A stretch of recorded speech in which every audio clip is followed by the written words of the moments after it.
Afin de comprendre comment la dynamique et la structure de la famille française ont changé au cours des dernières années, on se rend compte d'abord que les enfants français ne sont pas nécessairement nés dans des familles traditionnelles. En effet, l'Union nationale des associations familiales a publié récemment un sondage qui dit que, de 13 millions d'enfants français, 75% vivent avec une famille traditionnelle, 19% en foyer monoparental et 6% avec une famille recomposée. C'est possible que vers 25% des enfants soient nés dans des familles non traditionnelles parce que les mariages religieux et civils sont graduellement devenus de moins en moins habituels en France. Selon le journal français La Dépêche, 77% des 15 millions de couples français étaient mariés en 2008.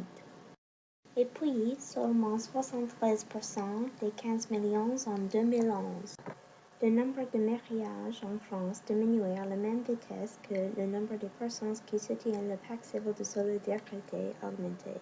D'ailleurs, le pacte est particulièrement attractif pour les conjoints homosexuels, bien que le mariage traditionnel homosexuel ait été légalisé en France en 2013. Un autre changement de la dynamique de la famille française, c'est que les femmes d'aujourd'hui choisissent d'avoir leurs enfants quand elles sont plus âgées que dans les années passées.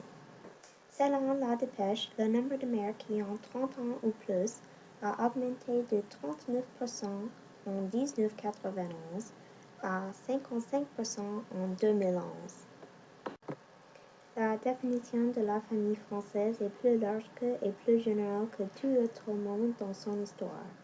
C'est un pas dans la bonne direction pour les Français d'intégrer dans leur société les foyers monoparentaux, les familles homosexuelles et les mères plus âgées.